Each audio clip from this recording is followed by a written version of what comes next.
초대교회 역사에서 한 사람의 발걸음이 대륙의 역사를 바꾼 순간이 있었습니다.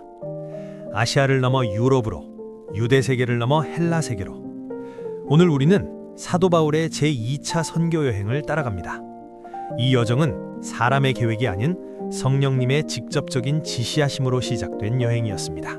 제1차 선교 여행을 마친 후 바울은 안디옥 교회에서 사역하던 중 다시 길을 떠날 것을 제안합니다. 수일 후에 바울이 바나바더러 말하되 우리가 주의 말씀을 전한 각 성으로 다시 가서 형제들이 어떠한가 방문하자 하니 사도행전 15장 36절. 복음은 안디옥에서 다시 출발합니다. 당시 지중해 세계는 로마 제국의 팍스 로마나, 즉 로마의 평화 아래 있었습니다. 잘 정비된 로마 도로망, 공용어로 사용되던 헬라어, 비교적 자유로운 이동과 치안, 이 환경은 복음 전파의 결정적인 통로가 되었습니다. 하지만 동시에 황제 숭배와 다신교 문화 속에서 기독교는 점점 긴장과 박해의 대상이 되어가고 있었습니다. 수리아 안디옥은 로마 제국에서 로마와 알렉산드리아 다음으로 큰 국제도시였습니다. 유대인과 헬라인이 공존하던 이곳은 초대교회의 선교 본부였습니다. 그러나 이 출발점에서 한 번의 갈등이 일어납니다. 1차 선교 여행 중 마가는 밤빌리아 버가에서 중도 이탈하였습니다. 이것이 바울에게는 신뢰의 문제로 인식됩니다. 마가 요한의 동행 문제로 바울과 바나바는 결국 결별하게 됩니다. 바나바는 마가를 데리고 구브로로, 바울은 실라를 동역자로 택해 새로운 여정을 시작합니다. 하나님의 사역은 갈등 속에서도 멈추지 않습니다. 바울 일행은 수리아와 길리기아를 거쳐 더베와 루스드라에 이릅니다. 그곳에서 한 젊은 제자를 만납니다. 그의 이름은 디모데. 믿음의 어머니 유니게와 외조모 로이스 아래서 자란 신실한 청년이었습니다. 바울은 이 젊은이를 자신의 선교 여정에 동참시킵니다. 복음은 세대를 넘어 사람을 세워가는 사역이었습니다. 주후 49년경 로마의 길 위에서 시작된 바울의 제2차 선교 여행. 그 여정은 복음을 지역 종교에서 세계 신앙으로 바꾸는 전환점이 되었습니다. 더베와 루스드라를 방문한 후 그곳에서 만난 디모데를 선교에 동참시킨 바울 일행은 아시아로 들어가려 합니다. 그러나 성령께서 아시아에서 말씀을 전하지 못하게 하십니다. 비두니아로 가려 할 때도 허락되지 않습니다. 밤이 되자 바울은 한 환상을 봅니다. 마게도니아 사람 하나가 서서 이리로 건너와 우리를 도우라. 사도행전 16장 9절. 이 순간 복음의 방향은 아시아에서 유럽으로 바뀝니다. 이것이 바로 유럽 선교의 시작이었습니다. 빌립보, 유럽 최초의 교회. 바울 일행은 드로아에서 배를 타고 마게도냐의 빌립보에 도착합니다. 빌립보는 로마의 식민 도시로 퇴역 군인들이 거주하던 곳이었습니다.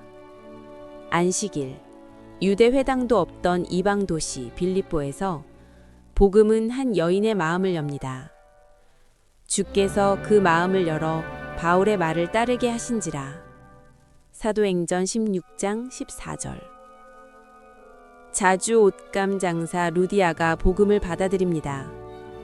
유럽 최초의 회심자 루디아. 그러나 기쁨도 잠시. 유럽 선교의 첫 도시 빌립보. 그곳에서 바울은 보이지 않는 영적 전쟁과 마주합니다.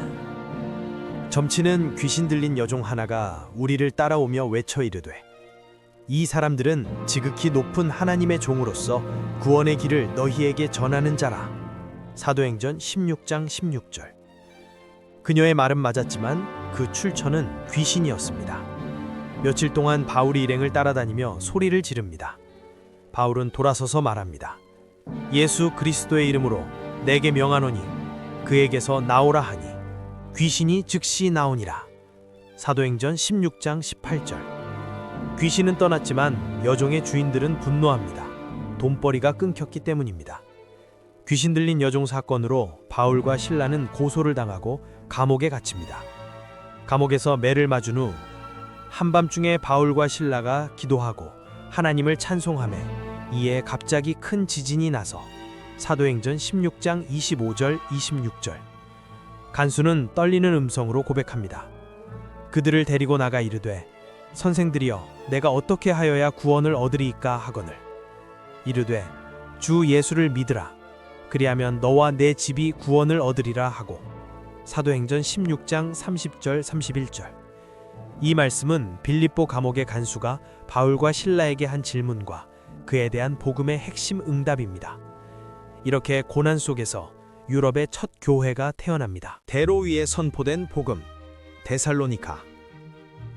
빌립보의 형제들을 두고 바울 일행은 데살로니가로 향합니다. 데살로니가는 마게도냐 지방의 수도이자 로마의 주요 간선도로 비아 에그나티아가 지나던 대도시였습니다. 비아 에그나티아, 고대 로마 제국이 건설한 대표적인 동서 간선도로로 발칸반도를 가로질러 로마 세계와 소아시아, 동방을 연결하던 핵심 교통로. 항구와 육로가 만나는 교통의 요충지, 상업과 정치의 중심지였던 이곳은 복음이 퍼지기에 전략적으로 중요한 도시였습니다. 바울은 언제나 그랬듯 먼저 유대인의 회당으로 들어갑니다.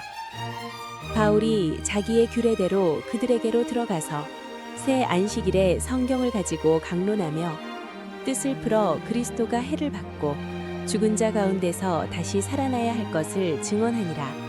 사도행전 17장 2절 3절. 바울의 메시지의 핵심은 분명했습니다. 예수는 고난받고 부활하신 메시아라는 사실이었습니다. 바울이 선포한 복음을 많은 헬라인과 귀부인들이 믿게 됩니다. 그 중에 어떤 사람과 경건한 헬라인의 큰 무리와 적지 않은 귀부인도 권함을 받았으나 사도행전 17장 4절. 그러나 동시에 유대인들의 시기와 분노가 폭발합니다. 그들은 폭도를 모아 복음을 전한 자들을 고발합니다. 그들은 불량한 사람들을 모아 도시를 소동하게 하고 바울 일행을 찾기 시작합니다. 사도행전 17장 5절. 이 사람들이 세상을 어지럽게 하더니 여기까지 이르렀도다. 이들은 가이사의 명을 거역하여 다른 임금 곧 예수라 한다. 사도행전 17장 6절 7절. 복음은 도시를 뒤흔드는 능력이었습니다. 박해가 거세지자 형제들은 바울과 실라를 밤에 베레아로 피신시킵니다. 밤에 형제들이 곧 바울과 실라를 베레아로 보내니 사도행전 17장 10절. 바울은 데살로니가를 떠났지만 그곳에 세워진 교회는 살아남아 훗날 데살로니가 전후서로 이어집니다. 대로 위에 세워진 도시 데살로니가. 그곳에서 복음은 환영과 박해를 동시에 받았습니다. 그러나 하나님의 말씀은 멈추지 않았습니다. 복음은 언제나 세상의 중심을 향해 나아갑니다. 결국 바울은 밤에 베레아로 피신합니다. 그러나 박해 속에서도 복음은 남았고 데살로니가 교회는 세워졌습니다. 데살로니가와 베레아를 거쳐 바울 일행은 아덴 도착합니다. 아덴은 헬라 철학과 학문의 중심지였습니다.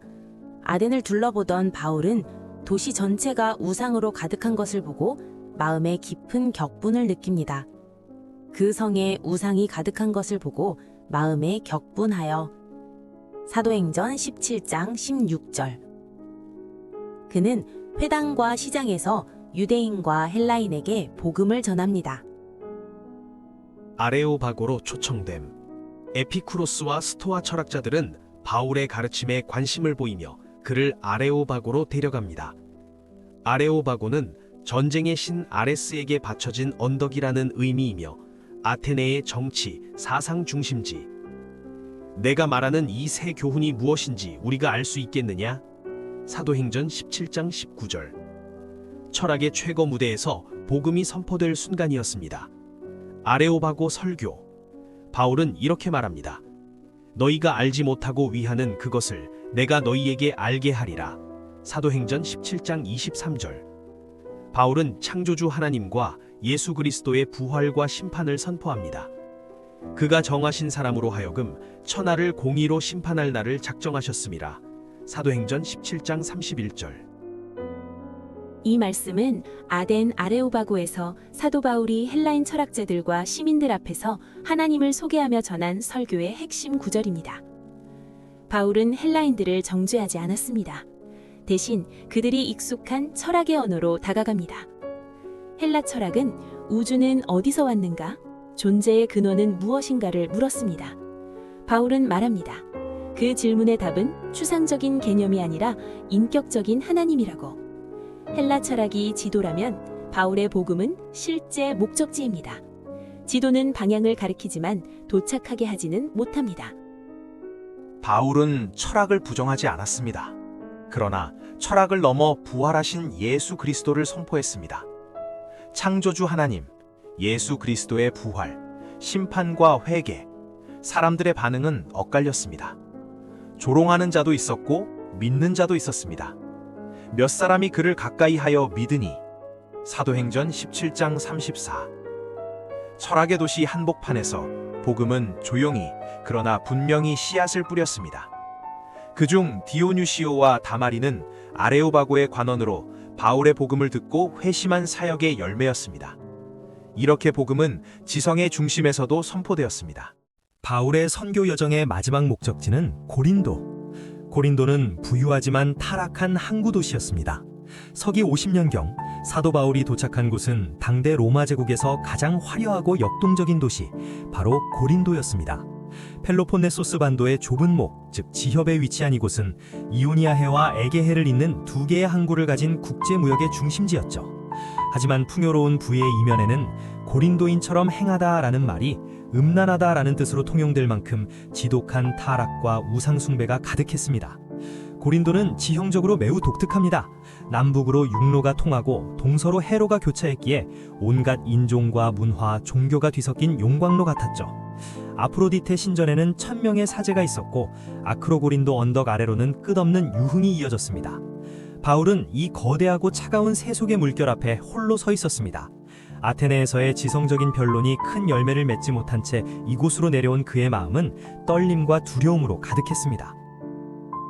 두려움 속에 있던 바울에게 주님은 말씀하십니다.